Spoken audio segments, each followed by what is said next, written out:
The God Within. Physics, cosmology, consciousness, and the search for truth. I've always admired physicists. They seek answers by asking questions of nature, and when they follow a rigorous scientific approach to the quest for knowledge, they refuse to be sidelined by dogma, personal belief, or trickery. Science, in its most pure form, is about the search for truth. I'm not referring to the bastardization of science by modern corporations which use the language of science to push a kind of intellectual tyranny involving for-profit GMOs, vaccines, and pharmaceuticals. I'm talking about pure, non-corporate driven science and the quest for human understanding.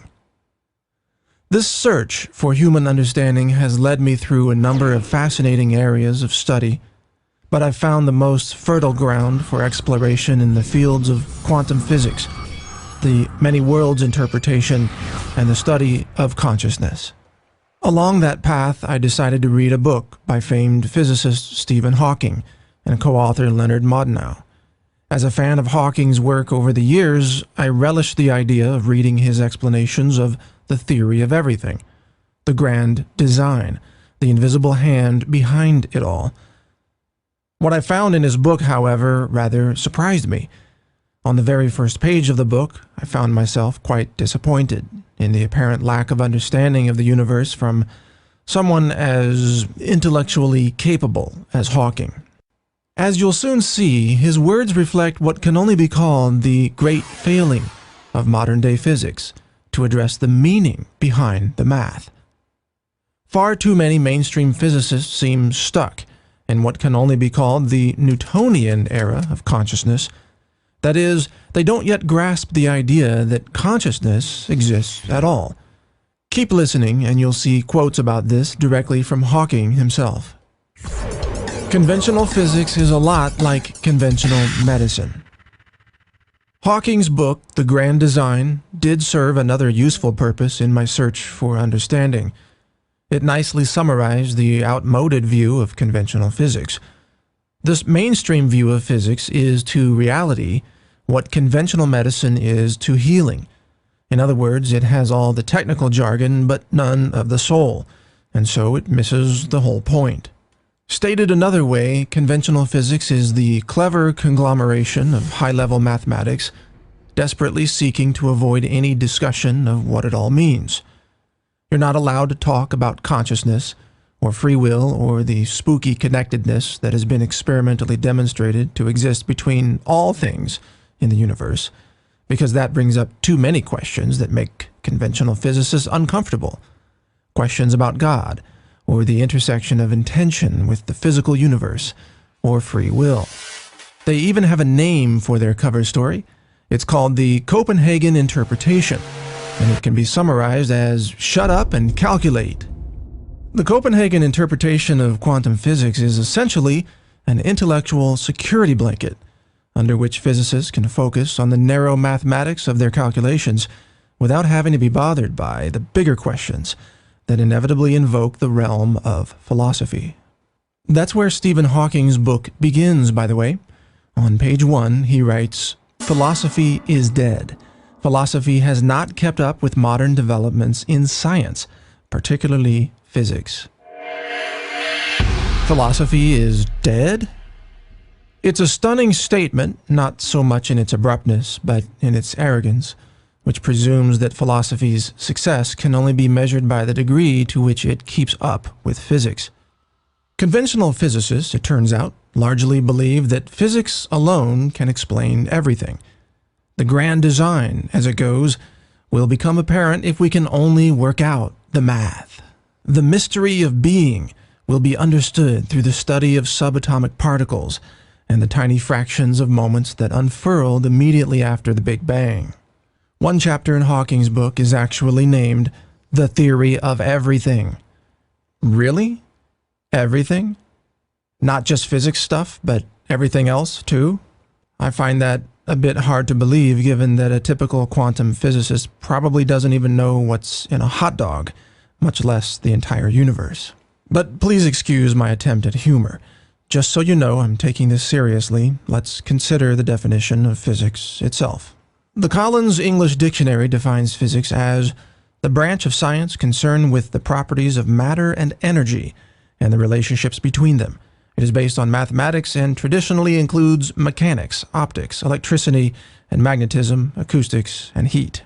There is no dictionary that defines physics as the study of all that is. I've checked. The very idea that physics accounts for everything actually seems, well, a bit arrogant. But that's not new in the field of physics either. Top physicists have a long history of thinking they had it all figured out. "There is nothing new to be discovered in physics now," uttered Lord Kelvin in 1894. He continued, "All that remains is more and more precise measurement." The God particle isn't a particle. Stephen Hawking is a brilliant man in his field and probably a very sincere and well-meaning human being on top of that, but as brilliant as he may be in the world of physics, he has misunderstood the boundaries of one particular approach to the search for truth. To say philosophy is dead is to disavow the big questions philosophy seeks to answer, questions that cannot be asked through the study of physics alone. What is consciousness? Is there a God? What happens after death? How do we know what we know? What does it mean to exist? Can love be measured? How does consciousness interact with matter and energy? For what purpose, if any, are we here? Are these questions now considered so unimportant that the entire branch of knowledge-seeking under which they appear is to be discarded by conventional physicists? Or is it that physicists believe firing up the nearest super collider will magically reveal their desperately sought God particle, which will answer all the questions for them? The Copenhagen interpretation, remember, provides a convenient exit for avoiding tackling these questions at all. Shut up and calculate, but don't ask anything too spooky. The fact that the ever so mysterious God particle is even named the God particle is, by itself, an enlightening commentary on the disappointing degree of delusion now running rampant through the conventional physics community. The God particle name is wrong on both counts. It isn't God, and it's not even a particle. In fact, the branch of physics known as particle physics doesn't study particles at all, as any practical physicist will readily admit. Every time they look for particles, they only see vibrating waves of energy, or flickering hints of structured probability waves that vanish in billionths of a second. What does seem to be found behind the curtain of so-called particle physics is, to the great surprise of many scientists, the ever-mysterious issue of consciousness. Consciousness is what appears to collapse waves of probability into seemingly real particles in our seemingly real world. Without consciousness, the observer, there's nothing to translate the apparent laws of physics into observable, testable events in the first place. And at a deeper level, there is exciting evidence now emerging which hints that consciousness is physics, in a way similar to E=mc², which of course explains that energy is matter, just in a different form. What becomes increasingly clear in all this is that physics cannot be fully explained without taking consciousness into consideration. And that's a rabbit hole most conventional physicists don't wish to explore, at least not when their careers and academic reputations are on the line. We are all just robots. Stephen Hawking does not believe in consciousness, nor free will. He quite literally believes we are all just deterministic robot machines who behave as if we were biological puppets, driven by predictable and mechanistic biochemical impulses. Here's what he says. Though we feel that we can choose what we do, our understanding of the molecular basis of biology shows that biological processes are governed by the laws of physics and chemistry, and therefore are as determined as the orbits of the planets. Recent experiments in neuroscience support the view that it is our physical brain, following the known laws of science that determines our actions, and not some agency that exists outside those laws. And there you have it. Hawking stating that he utterly denies the existence of the mind, or consciousness, or a connection with spirit, or anything other than the deterministic clockwork of biochemical determinism that he calls our brain. Hawking is not alone in this bizarre belief. Of course, the vast majority of conventional scientists and physicists also believe that human beings are mere biochemical robots with no souls, no consciousness, and no free will. Francis Crick, the co-discoverer of DNA, said that awareness was nothing more than a feeling generated in the brain. He says, "You, your joys and sorrows, your memories and your ambitions, your sense of personal identity and free will, are in fact no more than the behavior of a vast assembly of nerve cells and their associated molecules." He wrote that in his book, The Astonishing Hypothesis. But if Hawking and Crick and most other conventional scientists believe that they themselves are biochemical robots with no souls and no free will, then who do they believe wrote their books? Was Hawking's grand design book merely a spontaneous regurgitation of neurological ricochets cascading through his head without any intention behind them? And if so, then the book must, by definition, be a mindless account of physics. Or more precisely, in writing that human beings are biochemical robots, Hawking hasn't merely lost his mind, he never believed he had one to begin with. To call Hawking mindless is to agree with his own hypothesis. This isn't a verbal snipe at Hawking, by the way. It is a highly accurate description of his own beliefs, practically in his own words, as you will soon see. To further support the notion that human beings are all biochemical robots with no minds and no free will, he offers a rather faulty argument, saying the following. A study of patients undergoing awake brain surgery found that by electrically stimulating the appropriate regions of the brain, one could create in the patient the desire to move the hand, arm, or foot, or to move the lips and talk. From this, he leaps to the conclusion that we have no free will. This is a fallacious and illogical argument from the outset. I can tie a string to your toe and pull it around as if you were a puppet, but that doesn't mean that you can't decide to move that same toe on your own through conscious intention translated into your human body through your brain. The mind, you see, works by being translated through the brain, which is a biological organ. The brain, in turn, controls the physical body. But artificially inducing a muscle movement through the electrical stimulation of the brain, or the muscles themselves, only proves that there is a biological component to our existence, not that the biological component is the entirety of our being. For example, if you capture my remote-controlled helicopter, you can easily cause the rotor motor to turn by applying electrodes to the motor's contact points. But I can also control those same motors on the helicopter by broadcasting a command signal from my controlling device located some distance away. Your ability to artificially induce motor activity through the use of electrodes does not disprove an internal, even an invisible, command link to the same hardware. The only thing the brain stimulation experiment demonstrates is that the hardware of the human brain can be artificially stimulated. Well, that's not surprising. It says nothing about the software, or possibly even the computing cloud, that is also capable of driving that hardware through free will. By Hawking's argument, the fact that a doctor can hammer your knee and cause a literal knee-jerk reaction somehow bolsters the false belief that we have no consciousness or free will.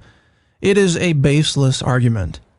Lest you think I am misinterpreting Hawking's conclusion on this matter, he sums it all up nicely with this statement. It is hard to imagine how free will can operate if our behavior is determined by physical law. So it seems that we are no more than biological machines, and that free will is just an illusion. I couldn't explain it any more plainly. Like the majority of conventional physicists, Hawking believes we are deterministic robots who lack free will, consciousness, and anything you might call a mind. This belief, as you will soon see, is a very dangerous belief.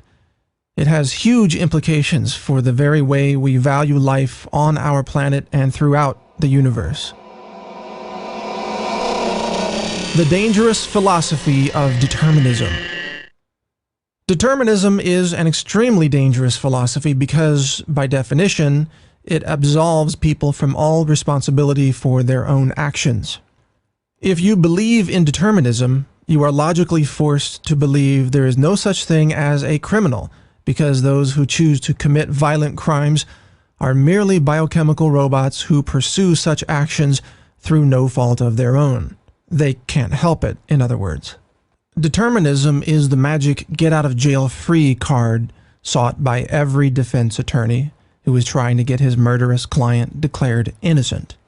The frequently invoked plea of insanity, of course, is a classic citation of brain-based determinism. It seeks to absolve the criminal of his actions based on the idea that he did not have any presence of mind in committing those crimes in the first place. He was not, in essence, self-aware. His criminal actions were merely the result of biochemical cause and effect, his lawyers would argue. Now, Hawking believes we are all effectively qualified for that same plea of insanity, because in his mind, we are all deterministic biochemical robots who have no free will, no consciousness, no soul, and therefore no responsibility for our current actions. But what about future actions? If we are biochemical machines, it would seem that we could be held accountable to pre-crime. Because, as Hawking openly states, if we knew the complete molecular state of someone's brain today, we could perfectly predict every thought and action they would take in the future. Thus, by accurately assessing someone's brain today, with a brain scan, for example, technology could pinpoint exactly who would commit a future act that would break society's laws. That person could therefore be arrested for having the present state of mind that doctors claim would lead to future crime. This leads to an absurd ethical contradiction, which means that people aren't responsible for their present actions, but they can be held accountable for future actions they haven't even committed. Such is the distortion of determinism.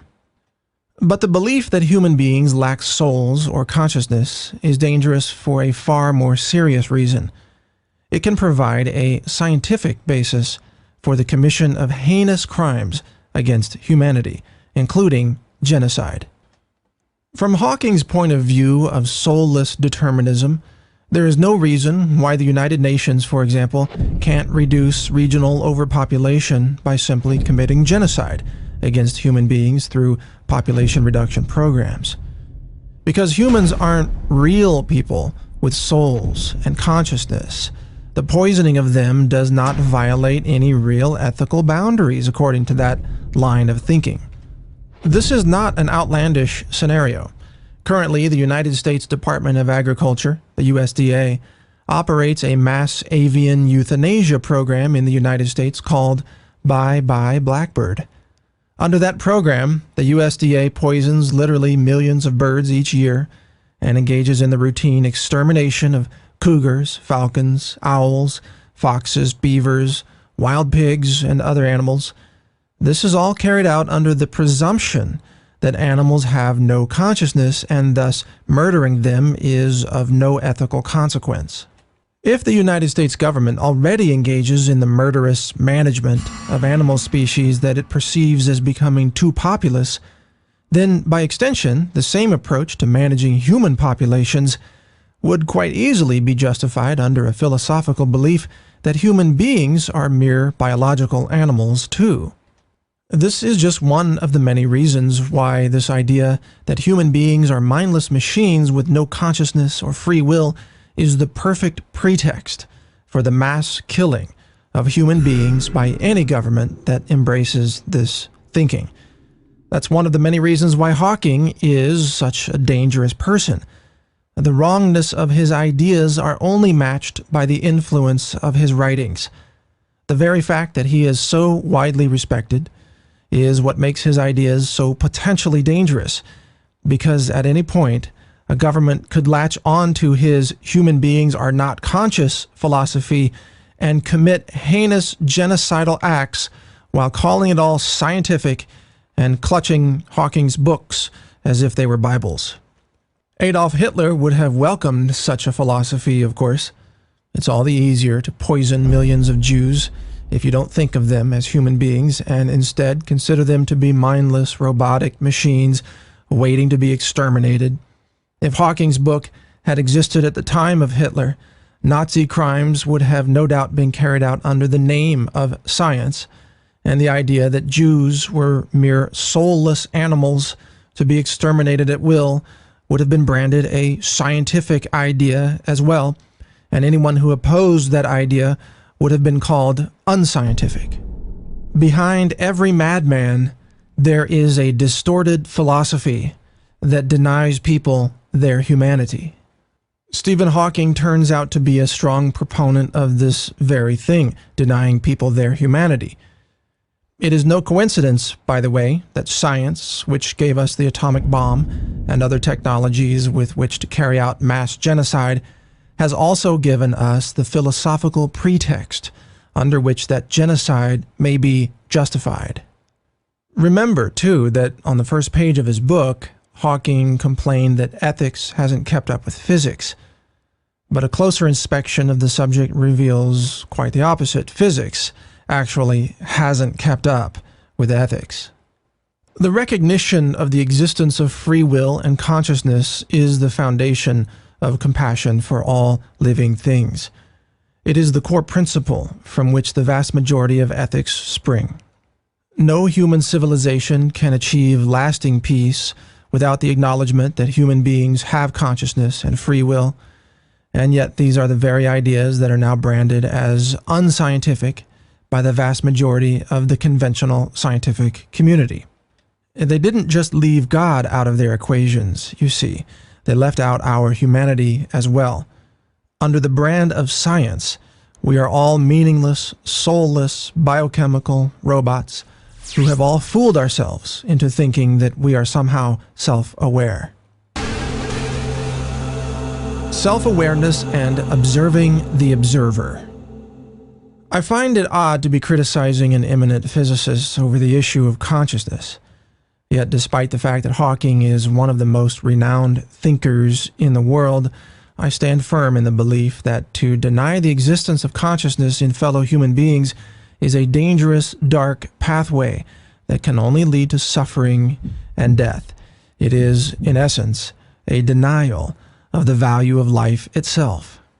That is why, on this point in particular, Hawking is wrong. Dead wrong, to be more specific. Even worse, Hawking is providing a justification for the mass killing of plants, animals, and even human beings, all under the name of science, because if consciousness is only an illusion, then even suffering is not real, and the ethical treatment of fellow human beings, an idea grounded in the religious texts of all major world religions, by the way, is immediately rendered null and void. A rogue government, and which government isn't rogue these days, it seems, could take these writings and use them as the scientific basis for committing unspeakable horrors against humanity. But how do I know Hawking is truly wrong on this point? A skeptic of everything I've said here might ask, quite correctly, how do you know there is free will and consciousness reflected throughout the living beings in our universe? The honest answer is that I cannot know with certainty that other beings possess free will and consciousness. I can only know that I possess free will and consciousness. I can't disprove the notion, to offer a seemingly unlikely example, that everybody else is actually just a highly complex biological robot placed here for the sole purpose of entertaining me, the single and sole conscious being in the universe. It seems silly, doesn't it?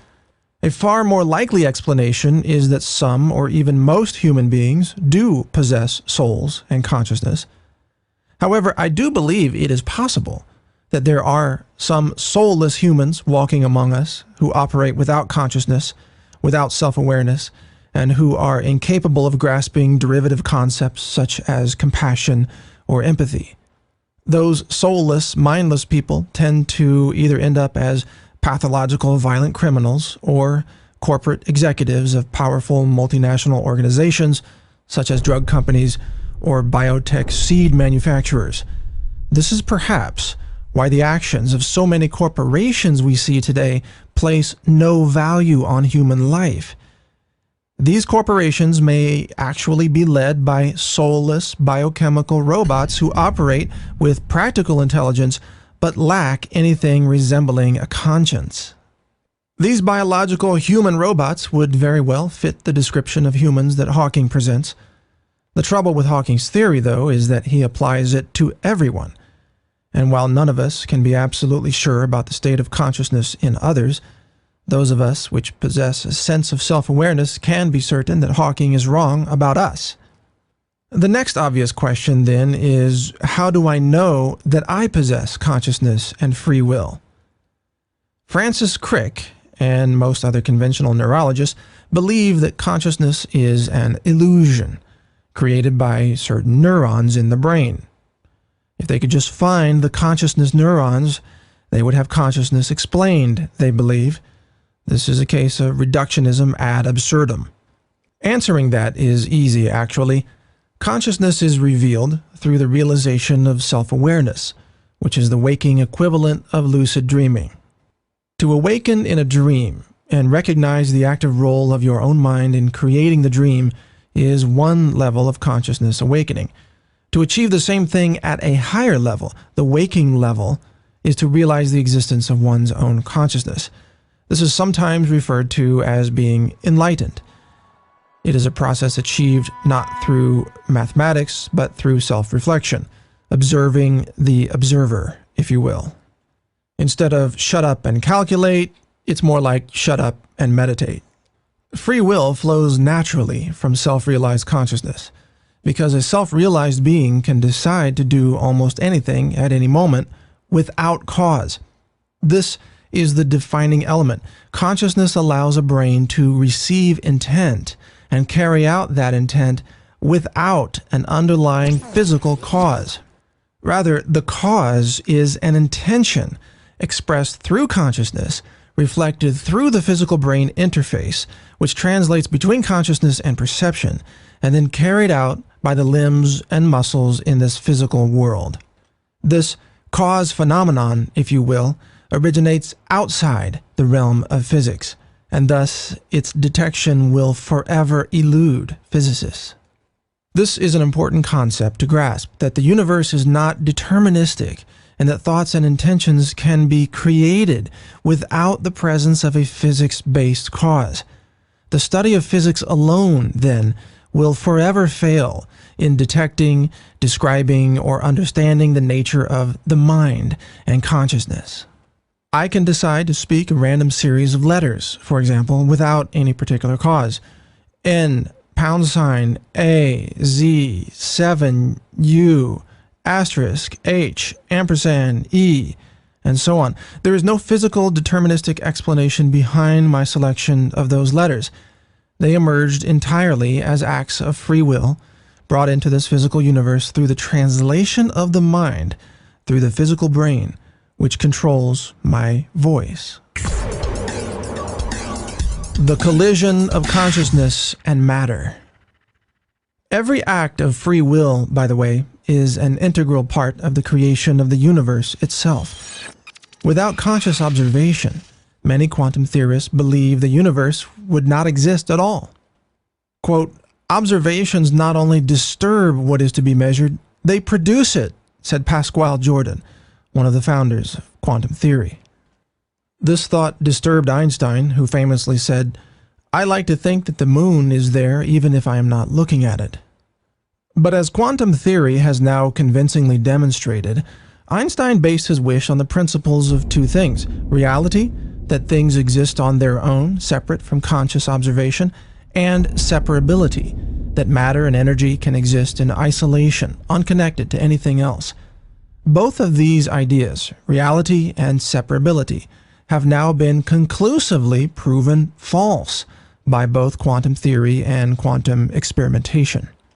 Scientific realism, more carefully defined, is the thesis that the objects of scientific knowledge exist and act independently of the knowledge of them. This belief has, as mentioned above, been demonstrated false. Quantum theory and reliable experiments based on quantum theory tells us that there is no such thing as a, quote, real object that exists in isolation without being influenced by other things, nor that it even exists as a real thing without being observed. As theoretical physicist John Wheeler explained, quote, no microscopic property is a property until it is an observed property. Furthermore, the separability question has also been conclusively answered. There is no separability in our universe. As physicists Bruce Rosenblum and Fred Kuttner state in their book Quantum Enigma, any two objects that have ever interacted are forever entangled. The behavior of one instantaneously influences the other, and the behavior of everything entangled with either. Our world has a mysterious universal connectedness that goes beyond what we usually consider physical forces. What all this tells us is not only that we are conscious, self-aware beings who influence the very existence of the things around us, but that our consciousness also affects the entire universe. What we choose to say or think or carry out through our actions sends ripples of reality coursing through the vast sea of matter and energy that is our universe. Not only can we influence everything in the universe instantaneously with our minds, but the laws of quantum physics reveal that we cannot help but do so. We are, quite literally, one with the universe. This realization gives rise to a far kinder and more useful philosophy than the so-called science offered by Hawking, who believes that human beings are soulless, mindless, biochemical robots. The belief that every living, conscious being in the universe is inherently connected to every other living being in the universe gives rise to a philosophy of compassion, valuing life and seeking peaceful ways to resolve conflict. It even leads logically to the principles found in many religions. Treat others as you would wish to be treated. Why? Because you are, through the fabric of reality, connected to them as they are to you. To harm another living being, as the Buddhists would say, is to harm yourself. To express compassion toward another conscious living being is to express love and compassion for yourself in the same instant. And on a personal note, I would add that conscious living beings also include animals and plants. Origins of the universe. Any serious inquiry into the nature of the universe ultimately leads to the origin of the universe. On this subject, as with the subject of consciousness, conventional physicists fail to offer enlightenment. Instead of offering a mechanism by which the universe may have begun, they insist the universe spontaneously and without cause created itself out of nothing for no particular reason. Hawking writes about this in The Grand Design. But before we discuss that, allow me to explain the context of this idea first. When you talk to conventional physicists, they calmly explain that the universe follows certain laws or rules of nature. The law of gravity, for example, is one such law. There are laws concerning the conservation of momentum, chaos theory, thermodynamics, the behavior of light, and so on. This is all widely accepted, as most of us would agree the universe does appear to follow certain laws. But when you ask where those laws came from and how they came about, indeed how the universe itself came about, you get a giant fudge factor called the Big Bang. Anything that physicists, and astrophysicists in particular, don't understand seems to get swept under the Big Bang rug. Don't know where the first hydrogen really came from? Don't worry. It all got magically and spontaneously created in the moments after the Big Bang. And where was the Big Bang before it went bang? Well, it was nowhere, because the Big Bang created space, too. And what caused the Big Bang? Nothing. The Big Bang spontaneously caused itself, without any apparent reason or intention. That seems pretty far-fetched in a universe that's supposed to follow laws. So to answer all of this, Hawking writes, Quote, because there is a law like gravity, the universe can and will create itself from nothing in the manner described in Chapter 6. Spontaneous creation is the reason there is something rather than nothing. The obvious reference to spontaneous creation here deserves some discussion.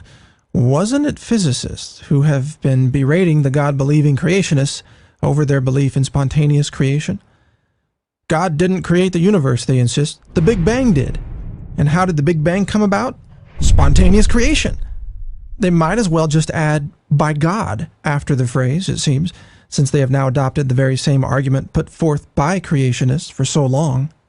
I am not Catholic, but I will point out the Catholic Church has for many years stated that the Big Bang is entirely consistent with creationism because God created the Big Bang, which gave rise to everything else. Actually, the idea that God, or a sufficiently intelligent and advanced being of some sort, caused the Big Bang is one of the more promising theories of where it all came from. It makes a lot more sense than the idea that it just kind of created itself out of nothing without any reason or cause. But we'll get to that later. Back to Hawking's quote. The logic of his statement just shatters at the slightest probing. Because there is a law like gravity, he says, the universe will create itself? This is illogical. It's a lot like saying, because my car's brakes follow the laws of physics, they will therefore create themselves out of nothing. That would certainly be convenient, since I wouldn't need to replace the brake pads, but I doubt they're going to magically appear just because they follow some of the laws of physics. In fact, it would seem that a set of brakes magically appearing out of nothing would violate the laws of physics. But Hawking says, quote, bodies such as stars and black holes cannot just appear out of nothing, but a whole universe can. That's his quote, by the way. He says the universe will create itself from nothing. Where there was once nothing, there is suddenly everything. And even the everything we think we have found is only about 4% of all the stuff, of which 96% is dark matter and dark energy, according to physicists, who have so far failed to find any of it, by the way. Now, this idea that something can be created out of seemingly nothing isn't actually far-fetched as long as there's some input involved, energy, for example. If energy is entered into the equation as the causal force behind the Big Bang, then there's a reasonable explanation for how the Big Bang might have come about. Essentially, the rational explanation is that God, or a sufficiently advanced alien civilization, sprouted the Big Bang by injecting a tremendous amount of energy into a single point in multidimensional space, and we are now the inhabitants of a giant ant farm experiment the size of the whole universe. This is actually one of the most promising explanations for the origin of our universe. The other leading explanation, and I'm not kidding, is that our universe exists as a grand simulation operating inside a highly advanced computing system of some sort, belonging to an alien race of beings that is billions of years more advanced than we are. There is actually some serious evidence to support this notion. Planck's constant seems to hint at a physical resolution limit of the apparent physical universe, where objects and energies are quantized in much the same way as pixels on a display monitor in our modern computing world. There's also the fact that the closer you begin to look at matter and energy, the more it all appears to be made of computations. What we believe to be physical matter is actually little more than an organized wave of probability computations, a fact that becomes more apparent the more closely we examine what matter is made of. This grand computer simulation explanation also explains God rather nicely, an all-powerful, omniscient intelligence that presides over the universe. That would, of course, be the programmer of the simulation we now inhabit. There is no logical reason why God himself could not be an emissary from a highly advanced alien civilization that created our universe as a curious experiment. In fact, such a scenario fits nicely with the widely accepted definition of God, a being beyond the stars, who created the universe, and who presides over it with seemingly endless power. God is to our universe as you are to the characters in SimCity. The little sim beings of SimCity are not conscious beings as you are, but if you could imagine them to have consciousness, It's not hard to see how amazed they would be at the miraculous powers of you, their God from above, who can spontaneously create buildings out of nothing. Now, if one of your SimCity citizens were to look at you during the game, actually speak to you and say, "I realize I'm in a simulated game and I'd like to get out," climb out of the monitor and see the world from your point of view, that would be the SimCity equivalent of enlightenment. That is probably how some transcendent meditation masters appear to the actual creators of our universe. But if an advanced alien civilization gave rise to our universe, either as a grand computer simulation or as a, quote, real phenomenon sprouted out of nothing through the Big Bang, then why would such an intelligence stop at merely one universe? If God is all-powerful, in other words, then clearly he's powerful enough to create more than one universe. It follows, then, that a sufficiently advanced alien civilization, or God, if you will, would seed multiple universes in much the same way that we might seed a flower bed with a handful of seeds. Each one of those universes, which I will now call multiverses to avoid confusion of the term universe, which must encompass everything, might experience a Big Bang with slight variations in the laws of physics. In some multiverses, for example, Planck's constant is a smaller number, giving rise to a higher resolution of matter in that multiverse. In other multiverses, the atomic weight of hydrogen might be slightly different, drastically altering the development of stars, planets, black holes, and other cosmological phenomena. In a few of those multiverses, conditions would be just right to support the development of galaxies, stars, and planets that also support life. And on some of those planets, conditions would be just right for the development of carbon-based biological life as we know it here on Earth. It is those planets that would merit special attention from the advanced alien intelligence, it seems, because, well, life is interesting. And for what other purpose would there be to create a series of multiverses in the first place, if not to examine life?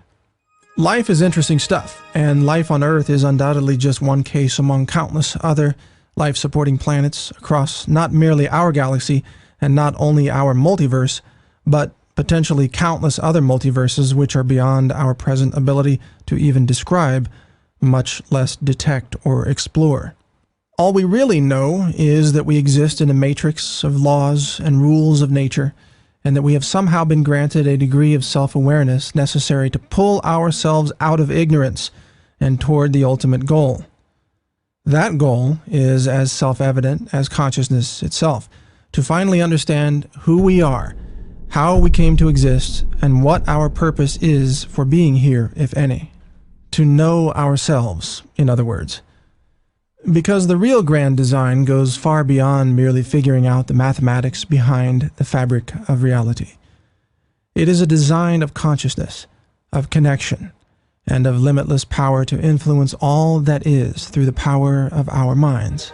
As we were created in His image, we each possess a fraction of the power of God, a slice of omniscient, conscious godliness. We have only forgotten our connectedness and have been fooled into thinking we are separate from each other and the world around us. The ultimate answers may already exist within us, if we find the courage to look within rather than focusing our questions on the world out there. Because quantum physics now tells us what we find in the universe around us is merely a reflection of what we are within. Thank you for listening. This is Mike Adams, founder of DivinityNow.com, a website about conscious cosmology. Please join me there for more explorations of consciousness, quantum physics, philosophy, the power of the mind, and the nature of reality.